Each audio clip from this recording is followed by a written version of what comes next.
YouTube channel editors take में आपका स्वागत है। मैं हूं उमंग मिश्रा।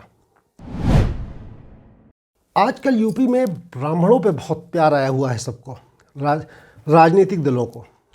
सारे राजनीतिक दल ये कोशिश कर रहे हैं कि ब्राह्मण उनके साथ जुड़ जाएं। बहुजन समाज पार्टी ब्राह्मण सम्मेलन कर रही है, समाजवादी पार्टी ज़िले ज़िले में जुड़ रही है, और भाजपा तो खैर ये मान के चलती है कि ब्राह्मण हमारे ही वोटर हैं, क्योंकि लगातार पिछले चुनावों में ब्राह्मणों ने लगभग एक तरफा भाजपा को वोट दिया है। और कांग्रेस भी उम्मीद करके चल रही कि हमारा भी रिवाइवल हो सकता है और ब्राह्मण हमारे साथ आ जाएं तो हम फिर से यूपी में पुनर्जीवित होंगे। तो सारी पार्टियां ब्राह्मणों को आकर्षित करने की कोशिश कर रही हैं इस बीच में, अगर आप देखेंगे तो भाई ज़रा इस पे विश्लेषण करें कि ये जो ब्राह्मणों पे प्यार आया है, ये इसकी हकीकत क्या है और क्या परिणाम इसका हो सकता है।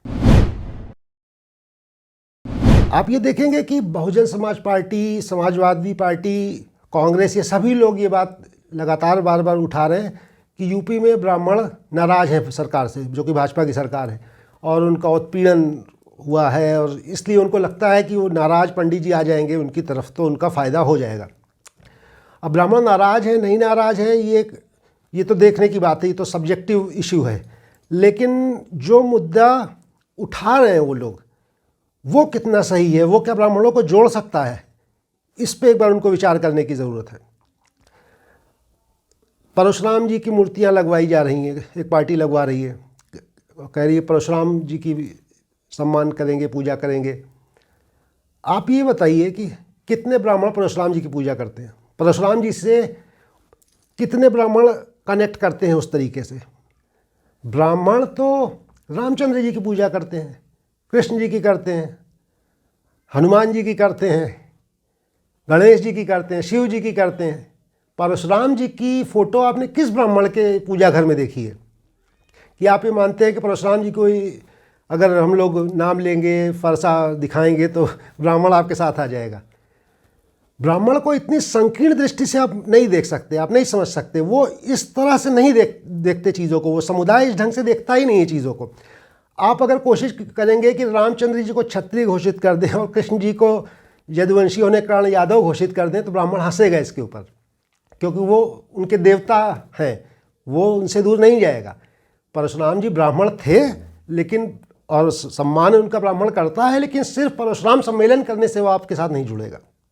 इसी तरीके से विकास दुबे वाला जो मसला है कि विकास दुबे का एनकाउंटर हुआ जो कि क्रिमिनल था, तो ऐसा लोग मानते हैं कि उसके कारण ब्राह्मण समाज नाराज़ है भाजपा से। बिल्कुल गलत सोचते हैं। ब्राह्मण समाज इस ढंग से सोचता ही नहीं है, क्रिमिनल के साथ वो जाएगा ही नहीं। ब्राह्मण दरअसल न्यायवादी समाज है। उसका कारण क्या है कि उनके शुरू से उनके दिमाग में है कि हम प्रबुद्ध वर्ग हैं, इस देश का, इस धर्म का, इसका नेतृत्व तो हमको करना है। एक अजीब किस्म की नैतिकता है जो कि ओढ़े रहते हैं ब्राह्मण अपने साथ, और वो कोई बुरी बात नहीं है। वो विकास दुबे के साथ ब्राह्मण अपने आप को कनेक्ट नहीं करेंगे। आप विकास दुबे का मुद्दा उछालते रहिए, आपको लगता है विकास दुबे के इनकाउंटर से ब्राह्मण नाराज़ हो जाएंगे, तो आप बिल्कुल गलत डायरेक्शन में, जो भी पार्टी ये सोच रही है। तो अगर ब्राह्मणों को जोड़ना है आपको, ब्राह्मण जुड़ सकता है, ऐसा नहीं है, लेकिन उसके लिए आपको उन मुद्दों को उठाना होगा जो सही ब्राह्मणों को छूते हैं। ऐसे मुद्दे हैं, अगर इस समय की राजनीति की बात करें तो सिर्फ 2 मुद्दे ऐसे हैं जिनसे कि ब्राह्मणों को प्रभावित करते हैं। एक तो है आरक्षण, जो कि लगातार बढ़ता गया है, आज की बात नहीं, वो लगातार दशकों में बढ़ता ही गया है, और ब्राह्मण इससे खुश नहीं रहता है, अनकंफर्टेबल रहता है, क्योंकि उसके बच्चों को, उसके घर के लोगों को नौकरी मिलने में दिक्कतें बढ़ती ही चली जाती हैं, पढ़ाई में, एडमिशन में उनका प्रवेश नहीं मिल पाता, और उन्हें ऐसा लगता है कि योग्यता होने के बावजूद हमारे लोग नहीं, अवसर उनको नहीं मिल पाता। उसका कारण आरक्षण है, और वो आरक्षण को पसंद नहीं करते हैं ब्राह्मण समुदाय के लोग। और आप आरक्षण को तो जो भी हो बढ़ाता ही जा रहा है, चाहे भाजपा हो या बाकी पार्टियाँ हो, वो उस मुद्दे पर बात ही नहीं कर रहे ब्राह्मण से। और ब्राह्मण का असली प्रभावित करने वाला मुद्दा वो है। दूसरा मुद्दा है SC/ST एक्ट। SC/ST एक्ट जब सुप्रीम कोर्ट ने उसे रद्द कर दिया था, उसके बाद जो अध्यादेश लाया गया, और अध्यादेश लाने में जिस ढंग से सारे दल एक हो गए, ब्राह्मण उससे नाराज़ होता है, क्योंकि SC/ST एक्ट का दुरुपयोग होता है। आप गांव में जाके देखिए तो पता तो कीजिए कि उससे किस तरह दुरुपयोग होता है। उससे ब्लैकमेलिंग की जाती है लोगों की, लोग उससे नाराज़ हैं। आप जिन मुद्दों से नाराज़ हैं उन मुद्दों को छू भी नहीं पा रहे हैं, और जिन मुद्दों से का कोई फ़र्क ही नहीं पड़ता उन मुद्दों के आधार पर अगर आप ब्राह्मण को आकर्षित करने की कोशिश करेंगे तो वो कितना आकर्षित होगा आपकी ओर। तो अगर कुछ करना है तो पहले ज़मीन पे समझना पड़ेगा चीज़ों को। अब ब्राह्मण क्यों बीजेपी के साथ है, आप देखेंगे तो लगातार वो बीजेपी को ही वोट दे रहा है, लगभग एक तरफा 2014 के चुनाव में दिया, 19 में दिया, उससे पहले राज्य चुनाव में 17 में दिया। ये माना जाता है 80% के करीब वोट 2019 के चुनाव में ब्राह्मणों ने भाजपा को दिए। ऐसा क्यों है? ऐसा हमेशा नहीं था। आप देखेंगे तो 1989 तक यहाँ कांग्रेस की सरकार थी, नारायण दत्त तिवारी जो आखिरी मुख्यमंत्री थे कांग्रेस के यहाँ पे, और ब्राह्मण उस समय तक कांग्रेस के साथ था, और अब इस समय वो बीजेपी के साथ कई चुनाव से आ गया है। तो क्यों ऐसा है? ऐसा इसलिए है कि आपको ये समझना पड़ेगा कि ब्राह्मण वोट देता किस चीज़ के आधार पे है। एक तो हमने वो बताए 2 मुद्दे जो उसको इस समय कि वो वोट उनके आधार पर देगा नहीं देगा वो अलग बात है, वो 2 ऐसे मुद्दे बताए जो ब्राह्मण को प्रभावित करते हैं वो बताए, और जो 2 नहीं करते हैं वो बताए। लेकिन ब्राह्मण वोट देता किस आधार पे है? इन जनरल ब्राह्मण अपने आप को समाज को मानता है हमें दिशा दिखानी है, ऐसा उसके परवरिश हुई है, जब संस्कृति उनकी रही है, तो वो हमेशा देश धर्म इसके आधार पर वोट देता है। उसका मुख्य मुद्दा ये रहता है। साथ में अगर उसके कोई ब्राह्मण चुनाव क्षेत्र में उसके खड़ा है, किसी भी पार्टी से खड़ा हो, तो उसका प्रभाव पड़ सकता है, वो स्वाभाविक है, पड़ सकता है, लेकिन मुख्य तौर पे वो देश धर्म की चिंता पहले करता है, अपने समुदाय की चिंता सबसे बाद में करता है वो। तो एक ये मुद्दा समझना पड़ेगा कि ब्राह्मण दरअसल जो लगेगा जिसको कि ये हमारे देश के लिए अच्छा है, और या उसको एहसास करा देगा अच्छा हो चाहे ना हो, या धर्म के दिशा में अच्छा काम कर रहा है, तो ब्राह्मण उसके लिए आकर्षित हो जाता है। इसी वजह से वो भाजपा के साथ आकर्षित हुआ कि राम जन्मभूमि आंदोलन जब शुरू हुआ उसमें अकेले भाजपा ही एक ऐसा दल था जो कि खुलेआम साथ था जन्मभूमि आंदोलन के। वहीं से ब्राह्मणों का मोहभंग हुआ कांग्रेस से, जिसको हालांकि ताला उन्होंने खुलवाया, शिलान्यास की अनुमति उन्होंने दी, लेकिन पहले नहीं दे रहे थे, फिर दी, ताला खुलवा दिया, इससे मुसलमान भी नाराज़ हो गए। शिलान्यास की अनुमति नहीं दे रहे थे, इससे हिंदू नाराज़ थे, अनुमति दे दी, इससे मुसलमान फिर नाराज़ हो गए। तो वो एक दौर था कांग्रेस की राजनीति का जिसमें उसने बहुत सारी गलतियां की थी। उसी में से एक बड़ी गलती उनकी ये थी कि जो उस समय मुलायम सिंह जी की सरकार थी उसको बचा लिया था कांग्रेस ने, जबकि नारायण दत्त तिवारी उससे पहले अयोध्या गए थे, वहाँ के सारे महंतों से मिले थे, सबने साफ तौर पे कह दिया था कि कांग्रेस को, इस सरकार को समर्थन नहीं देना है। लेकिन जब वो दिल्ली गए नारायण दत्त तिवारी, तो राजीव गांधी जी तैयार नहीं हुए इस बात के, क्योंकि वो दौर था जब कांग्रेस ने हिमालयन ब्लेंडर की हैं जिसको आज तक वो झेल रहे हैं। राजीव गांधी जी का वो दौर था जिसमें एक तो शाहबानो केस था, वो जिसने भाजपा को ज़मीन दी थी, और उसके बाद राम जन्मभूमि आंदोलन में तो हल चल ही रहा था, और मुलायम सिंह को जो समर्थन उन्होंने दे दिया, वहाँ से ब्राह्मण का मोह भंग हो गया कांग्रेस से। और जब वो उसके बाद से आज तक ब्राह्मण उस तरीके से कांग्रेस से कभी नहीं जुड़ा। बीच में कुछ चुनाव में वोट के कुछ प्रतिशत भले उन्हें मिला हो, लेकिन उस तरह से कभी नहीं जुड़ा। उस तरह से तो फिर वो भाजपा से ही जुड़ा। और 2014 के बाद से, खासकर नरेंद्र मोदी की सरकार आने के बाद, जिस ढंग का परसेप्शन क्रिएट किया गया कि राष्ट्रवाद का परसेप्शन जो क्रिएट किया गया, कैसा मैसेज बना 2019 तक आते आते बालाकोट स्ट्राइक, सर्जिकल स्ट्राइक, तो एक ऐसा माहौल बना कि देश के मजबूती के लिए, सुरक्षा के लिए भाजपा की सरकार को चुनना चाहिए। एक परसेप्शन बिल्डअप हो गया। उस बिल्डअप, तो फिर ब्राह्मण को अगर ये परसेप्शन बिल्डअप हो गया तो देश के हित में तुरंत वोट देगा। प्लस भाजपा ही धर्म वाला मुद्दा भी उठाए हुए, उसकी भी झंडा बरदार भाजपा ही बनी हुई है, तो ब्राह्मणों के लिए डबल हो गया। तो ब्राह्मण इस वजह से बीजेपी से जुड़ा रहा है, और इस वजह से कांग्रेस से हट गया था वो। लेकिन इस बात को भी समझना पड़ेगा कि इस सारी चीज़ के बीच में जब भी ब्राह्मण किसी की तरफ उसका कुछ हिस्सा गया है तो उस पार्टी को बहुत फ़ायदा हुआ है। जैसे आप देखेंगे 2007 के चुनाव से पहले बहुजन समाज पार्टी ने अपना बदला था, अपनी ब्रांड पोजीशनिंग जिसको बोलते हैं, बदली थी, और तिलक तराजू और तलवार वाले से हट के उन्होंने हाथी नहीं गणेश है, ब्रह्मा विष्णु महेश है वाला माहौल बनाया, और ब्राह्मण शंख बजाएगा, हाथी चलता बढ़ता जाएगा, इस तरह के नारे आए। और उनकी जो लखनऊ में रैली हुई थी उसमें तो पूरा शंख बज रहे थे और तमाम भगवाधारी घूम रहे थे। वहाँ से उन्होंने ब्रांड पोजीशनिंग अपनी चेंज कर दी। तो जब आपकी ब्रांड पोजीशनिंग बदल जाती है तो आपकी, यानी ओवरऑल बसपा से अगर ब्राह्मणों को दिक्कत खत्म हो गई, तो उस केस में ऐसा नहीं सारे ब्राह्मण बसपा को वोट दे देंगे, उस केस में वो चीज़ खत्म हो जाएगी कि इसको वोट नहीं देना है। तो अगर आपका कैंडिडेट ब्राह्मण हुआ किसी चुनाव क्षेत्र में तो ब्राह्मण उसकी ओर जा सकता है। उस चुनाव में माना जाता है करीब 17% ब्राह्मणों ने भी बहुजन समाज पार्टी को वोट दिया था जब उनकी सरकार बनी थी। उसकी सफलता, जिसको सोशल इंजीनियरिंग की सफलता कहते हैं, तो ऐसा नहीं कि सारे लोगों ने दे दिया था, लेकिन 17% ब्राह्मण का भी बहुजन समाज पार्टी को वोट देना मायने रखता था। उसके कारण यही रहा कि उन्होंने अपनी ब्रांड पोजीशनिंग बदली कि हम विरोधी नहीं है और टिकट ब्राह्मणों को दिए, और ब्राह्मण अपनी सीट के ऊपर अगर ब्राह्मण कैंडिडेट है और उस पार्टी से उसे दिक्कत नहीं तो वो उधर जा सकता है। उस दौरान भी ब्राह्मण भाजपा से थोड़ा नाराज़ क्यों हुआ था, और राज्य सरकारों के कारण हुआ था, कि भाजपा की जो सरकार उससे पहले बनी थी उनसे कुछ ब्राह्मणों की नाराज़गी थी और उसके तमाम कारण थे, और खाली ब्राह्मणों की नहीं थी, सभी सवर्णों की थी।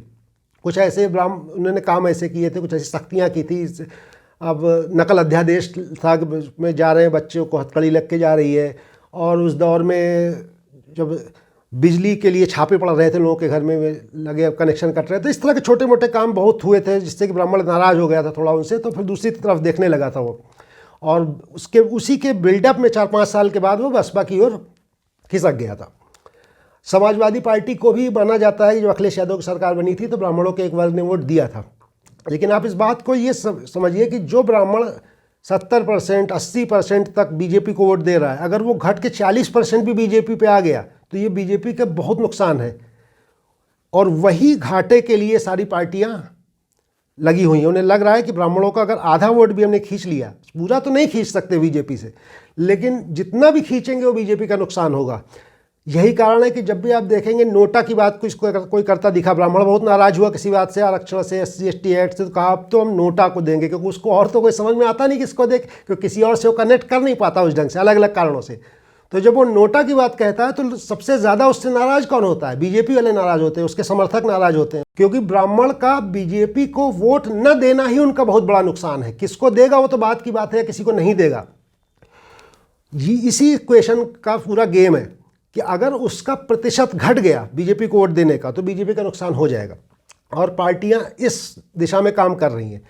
अब ब्राह्मण कितना नाराज है, कितना हटेगा बीजेपी से, ये चुनाव आने के समय ही तय हो पाएगा, क्योंकि एक तो चुनाव आने में भी वक्त है, चुनाव का माहौल जब बनेगा लास्ट में तब लोग मूड बनाते हैं, और तब तक बहुत जमुना में पानी बहेगा। बहुत सारे करतब बीजेपी को भी आते हैं जो कभी दिखाएगी वो भी, ऐसे ही नहीं इतने दिनों से सरकार में है और लगातार चुनाव जीत रही है।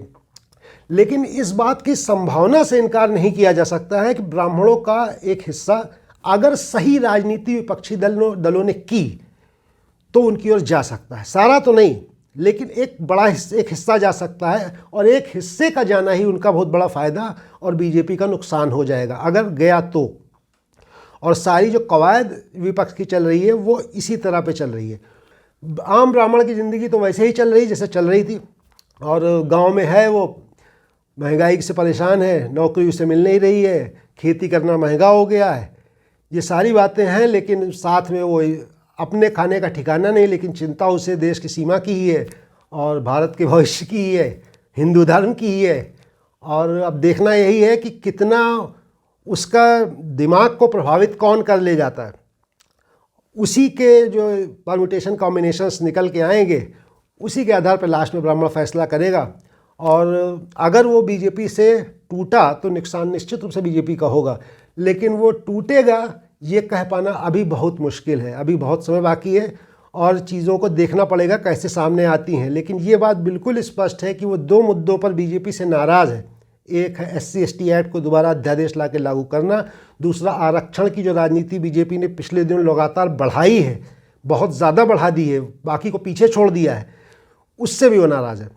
उसे ऐसा लगता है कि अपने कोर वोटर को छोड़ के वो अतिरिक्त वोट पाने के लिए OBC जातियों को जोड़ने के लिए भाजपा राजनीति कर रही है, जो कि उसे पसंद नहीं आ रही। इन दो वजहों से नाराज़ है वो। विकास दुबे के इनकाउंटर से नाराज़ नहीं है, भूल जाइए उस चीज़ को। ना वो परशुराम जी से कोई लेना देना है, वो इन बातों से नाराज़ है। लेकिन इन नाराज़ है और वोट नहीं देगा, दोनों में फ़र्क है। और ये फ़र्क कितना ये असर दिखाएगा कि नहीं दिखाएगा, ये अब से चुनाव के बीच में तय होगा कि वो नाराज़गी वास्तव में दूर जाने में कन्वर्ट होगी या कोस के फिर से वोट दे देने में रह जाएगी। ये अभी देखने की बात है। जो अब से चुनाव तक जो कुछ भी घटनाक्रम होगा उसमें ये बात उस पर तय होगी। लेकिन इस बात से तो कोई इनकार नहीं कर सकता है कि ब्राह्मण जो कि 10% माने जाते हैं यूपी में, अगर उनका एक हिस्सा छिटक के गया सपा या बसपा की ओर या कांग्रेस की ओर, तो बीजेपी को नुकसान निश्चित होगा। हालांकि बीजेपी इस बात को लेकर कॉन्शियस है और वो कोशिश उसमें कम नहीं करेगी, क्योंकि उसे पता है कि पंडित जी की कमज़ोर नस कहाँ है। दरअसल ब्राह्मण की कमज़ोर नस अगर किसी पार्टी ने पकड़ी है तो वो बीजेपी है, और यही उसकी सफलता का कारण है। और बीजेपी को पता है कि कमज़ोर नस ब्राह्मण की है क्या, और आप देखेंगे कि वो उसी दिशा में काम करती है। उसे पता है कि पंडित जी को धर्म पे खुश रखो, देश का दिखाओ कहानी, समझाओ, बताओ, ऐसा विश्वास दिला दो कि हम देश का हित हम ही कर सकते हैं। आप देखते होंगे कि हमेशा जो आलोचना सरकार का करता है उसको देशद्रोही क्यों घोषित किया जाता है। कोई देशद्रोही थोड़ी ना है भाई, आलोचना सरकार की करना सामान्य सा काम है। कोई भी सरकार हो उसकी आलोचना की जाएगी, लेकिन बीजेपी सरकार की आलोचना में आप देशद्रोही घोषित हो सकते हैं। वो इसीलिए है कि वो परसेप्शन उन्होंने उनको बनाना है कि देश का हित, एक पार्टी ही देश का हित हो गई है। तो अब अगर ये परसेप्शन बनाने में सफल अंत तक रहे कि नहीं बीजेपी ही देश और धर्म की सब कुछ है, तो ब्राह्मण देश और धर्म को ही पहले रखता है। लेकिन अगर वो उसके ऊपर इस बात का प्रभाव पड़ा बहुत ज़्यादा जो उसकी नाराज़गी के विषय है, तो नुकसान भी हो सकता है। और ये खेल बस इसी पे चलेगा कि विपक्षी पार्टी उस नाराज़गी पर वर्क करेंगी और बीजेपी जो उन नाराज़गी को मिटाने वाले जरिए उन असली मुद्दों का न छू के दूसरे जिन चीज़ों से जोड़ा जा सकता है वो उस पर काम करेंगी। और जो भी परिणाम सामने आएगा वो रोचक होगा। लेकिन फ़िलहाल तो जो ब्राह्मण समाज है, जिसको कि माना जाता था कि आलोचना ही लोग करते हैं, बिला वजह करते हैं, क्यों करते हैं। हमने तो जितने ब्राह्मण परिवार देखे सब परेशान गरीब हाल देखे। वो पता नहीं कौन से ब्राह्मण हैं जिनका कि हवा दिखा दिया जाता है पूरे समाज को कि ये लोग तो लूट ले जाएंगे, इन लोगों ने शोषण किया है। हमने आज तक शोषण करने वाला ब्राह्मण नहीं देखा। फिलहाल हमने तो गरीबी परेशानी देखा है या मध्यम वर्गीय देखा है जो कि संघर्ष कर रहा होता है। एक ऐसा वर्ग जिसकी कोई सहायता नहीं करता, कोई राजनीतिक दल उसके लिए मांग नहीं करता, और वो एक है जो सबके भले सोच रहा है, सोच पड़ा है, देश की चिंता किए बैठा हुआ है। तो एक ऐसा वर्ग रहा है। इसी कारण से समूह के तौर पे अपना हित ब्राह्मण बहुत ज़्यादा सोचता नहीं है। आज तक रिकॉर्ड नहीं है कि समूह के तौर पे वो अपना हित सोच रहा हो। वो देश के तौर पे ही सोचता है, धर्म के तौर पे सोचता है। हाँ, नाराज़गियाँ उसकी छोटी बातों से भी हो सकती हैं और उनका तात्कालिक प्रभाव भी पड़ सकता है। तो जो भी पार्टियाँ राजनीति ब्राह्मण की कर रही हैं, वो चाहे सपा हो, चाहे बसपा हो, चाहे कांग्रेस हो, वो कर सकती हैं, वो ब्राह्मण को तोड़ सकती हैं बीजेपी से, लेकिन उसके लिए उन्हें असली मुद्दों को छूना पड़ेगा। ये हवाई मुद्दों से ब्राह्मण नहीं टूटने वाला है। लेकिन ये बात भी ठीक है कि अगर वो किसी साथ न जुटा और नोटा भी अगर वो लगाता है तो भी बीजेपी का नुकसान होता है, क्योंकि पिछली सारी सफलताओं में एक तरफा ब्राह्मण वोट बीजेपी के साथ मिले। तो आप देखते रहिए कि ब्राह्मण समाज कितना नाराज़ है और कितना नहीं, ये और नाराज़गी कहाँ तक जाएगी ये आने वाला वक्त बताएगा। और जब भी कुछ नया डेवलपमेंट होता है तो फिर इस पर बात करेंगे। बहुत बहुत धन्यवाद। अगर आपको ये वीडियो पसंद आया तो हमारे चैनल को लाइक, शेयर और सब्सक्राइब करना ना भूलें।